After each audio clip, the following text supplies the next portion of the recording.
Shalom sahabatku yang dikasih Tuhan, bertemu kembali dengan saya Kersogo di channel ini. Bagaimana kabar kita semuanya? Semoga kita semua yang sedang menyaksikan video ini tetap sehat-sehat saja.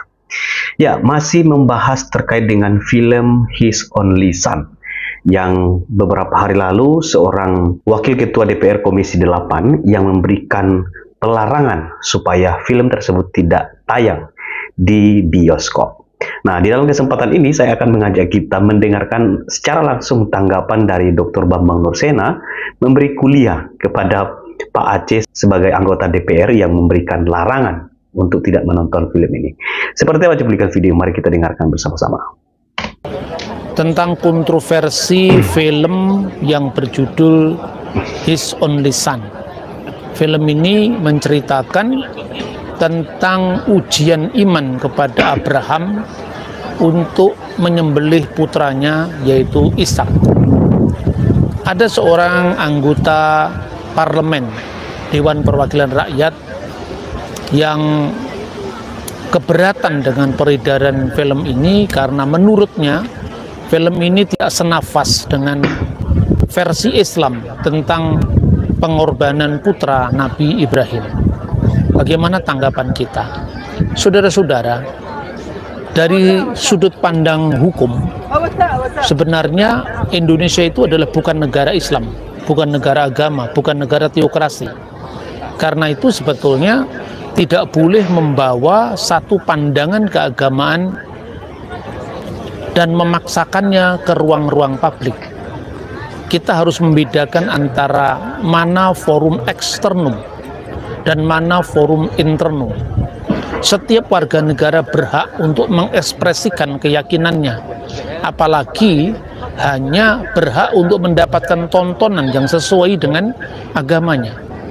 Maka sebetulnya statement dari anggota dewan yang menuntut agar film ini ditarik dari peredaran itu sesungguhnya merupakan tuntutan yang bodoh dari sudut pandang hidup kebangsaan kita yang bernafaskan Bhinneka Tunggal Ika dan dasarnya adalah Pancasila, yang jelas bukan negara agama tetapi juga bukan negara sekuler. Bukan negara agama artinya Indonesia tidak didasarkan atas satu agama tertentu seperti sistem teokrasi.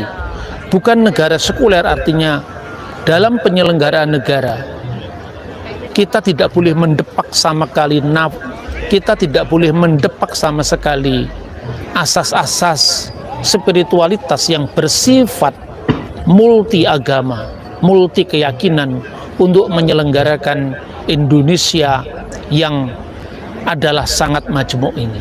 Itu pertama dari sudut pandang hukum. Karena itu dalam konteks demokrasi, tuntutan yang semacam ini membahayakan kehidupan demokrasi. Yang kedua adalah mengenai statement bahwa anggota dewan ini mengatakan kalau versi film ini bertentangan dengan ajaran agama Islam.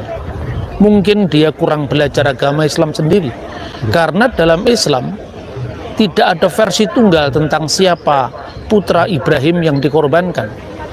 Al-Quran sendiri tidak menyebutkan nama anak yang dikorbankan itu. Di dalam Al-Quran hanya dikatakan fabasyarnahu bigulamin halim. Sesungguhnya Tuhan telah menggembirakan dengan Ibrahim seorang anak yang amat sabar. Dan anak yang amat sabar ini tidak disebutkan namanya. Tentu sebagai seorang non-muslim saya tidak boleh terlalu jauh mencampuri tafsir agama Islam. Yang ingin saya sampaikan bahwa di dalam Islam sendiri ada berkembang dua versi. Ada hadis-hadis yang meriwayatkan Ishak, ada hadis-hadis lain yang meriwayatkan Ismail. Meskipun di Indonesia versi Ismail ini lebih populer dan lebih dianut banyak orang, tetapi tidak mengurangi fakta bahwa di Islam sendiri kontroversi tentang Ismail atau Ishak itu belum selesai. Nah, sementara itu pada pihak lain ada fakta yang harus diungkapkan bahwa putra Ibrahim yang nyaris dikorbankan Ishak itu bukan sekedar pandangan agama Kristen, tetapi pandangan sejarah lebih dari satu agama. Minimum bisa saya sampaikan yang pertama adalah agama Yahudi yang berdasarkan Taurat yang dibaca oleh saudara-saudara kita yang beragama Yahudi, disebutkan dalam Sefer Beresit 22 ayat 2 jelas di situ adalah Ishak. naskah kuno manapun menyebut itu adalah Iska. Misalnya, naskah yang paling kuno yang ditemukan di Gua Keempat yang dikenal dengan naskah-naskah Laut Mati atau The Dead Sea Scroll. Dalam tayangan saya beberapa minggu lalu sudah saya buktikan bahwa di situ terungkap bahwa yang nyaris dikorbankan adalah Iska. Sampai naskah Masoretik yang menjadi standar dari naskah terlengkap dari abad 9 Masehi sampai abad ke-11 itu adalah Iska.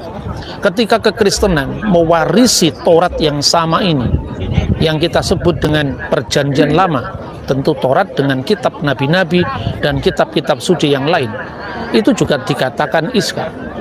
Ada satu komunitas keagamaan yang lebih tua lagi, yaitu orang-orang Samaritan atau orang-orang Samaria. Di sana juga mereka memiliki Torah Somron, Taurat Samaria. Di situ juga disebutkan Iska. Artinya naskah Laut Mati dalam bahasa Ibrani, naskah Masoretik dalam bahasa Ibrani. Naskah Laut Mati berasal dari abad kedua sebelum Masehi. Naskah Masoretik berasal dari abad 10 setelah Masehi. Dan naskah Samaria itu satu komunitas keagamaan yang lebih tua lagi, meskipun naskahnya tentu tidak setua komunitas yang kita kenal. Itu juga disebutkan Iska. Dalam Kejadian pasal 22 ayat 2 dikatakan, Khahna et bineha et yehideka aser akhabta et yitsak wilehleka el eret hamuria. Ambillah anakmu yang tunggal yang kau kasih, yaitu Ishak, dan bawalah dia ke tanah Muria. Satu-satunya perbedaan hanyalah pada kata-kata wilehleka el eret hamuria. Pada naskah Taurat Samaria dibaca wilehleka el eret hamuri, dan muri ini diartikan dengan gerisim, berbeda dengan versi Yahudi yaitu Yerusalem. Tapi tentang nama Iska, naskah tua Ibrani manapun juga itu adalah sama. Yang kedua, jadi yang pertama itu adalah naskah Ibraninya di sana semuanya sama. Yang ketiga, ada 3 agama dari zaman yang berbeda-beda yang keyakinannya juga berbeda. Mereka sama-sama menyembah pada satu Tuhan, yaitu Shema Yisrael, Adonai Eloheinu, Adonai Echad. Tetapi orang Yahudi percaya bahwa Musa telah memberikan tempat yang nantinya itu adalah dikenal dengan Yerusalem. Tatkala kakek moyangnya yaitu Abraham bertemu dengan Melkisedek, yang dalam tafsir Yahudi disebut sebagai Sem, imam pertama di dalam hukum Nuh atau Sefa Misfot bin Noah, itu adalah Yerusalem yang dikenal dengan tanah Muria. Sementara orang Samaria yang menolak eksistensi kota suci Yerusalem menafsirkannya sebagai Gerisim yang berada di Nablus, wilayah Palestina sekarang. Jadi 3 agama yang berbeda. Satunya percaya Yesus sebagai Mesias, yaitu Kristen. Satunya tidak percaya. Satunya tidak percaya Yerusalem sebagai tempat suci mereka. Tapi ketiga-tiganya mengatakan Iska. Yang kedua, ini juga diperkuat lagi dengan bukti yang ketiga. Naskah-naskah kuno manapun juga dalam terjemahan. Dan terjemahan itu dilakukan baik orang Yahudi, orang Kristen, dalam sepanjang sejarahnya. Misalnya dalam terjemahan bahasa Aram, banyak naskah yang diterjemahkan dalam bahasa Aram, misalnya Targum, baik Targum Onkelos, Targum Yerusalmi, Targum Neofiti, semuanya mengatakan Iska, dan itu dibaca oleh orang-orang Yahudi. Ketika kekristenan muncul, kekristenan mewarisi warisan besar Yahudi Helenik di Alexandria yang dikenal dengan Septuaginta dalam bahasa Yunani. Di sana juga dikatakan Iska. Ketika naskah Latin pertama kali diterjemahkan yang dikenal dengan Old Latin atau Vetus Latina, kurang lebih dari tahun 120 setelah Masehi, di sana juga Iska. Lalu naskah di dalam bahasa Aramaik tapi terbitan Kristen, misalnya Old Syriac, Vetus Syria, dan satunya lagi Pesito atau Pesita, di sana juga dikatakan Iska. Jadi artinya problem ini bukan problem agama-agama kuno dengan naskah-naskah kuno yang usianya ribuan tahun, tapi sesungguhnya adalah problem dalam umat Islam. Karena itu harapan saya melalui pertemuan singkat ini, sekaligus saya ingin mengajak marilah kita beragama secara dewasa. Kita tidak boleh memaksakan sudut pandang agama kita, apalagi di ranah publik di mana Indonesia itu adalah masyarakat yang sangat majemuk dan para leluhur bangsa ini telah mewariskan kepada kita sesanti Bhinneka Tunggal Ika, berbeda-beda tetapi satu. Oke, teman-teman yang dikasih Tuhan, demikianlah cuplikan video tanggapan dari Dr. Bambang Nursena terkait dengan pelarangan ya supaya film His Only Son itu tidak ditayangkan di bioskop. Demikianlah kiranya video yang sudah kita dengarkan dan pesan yang disampaikan oleh Pak Bambang boleh memberikan edukasi bagi kita. Tuhan memberkati. Shalom.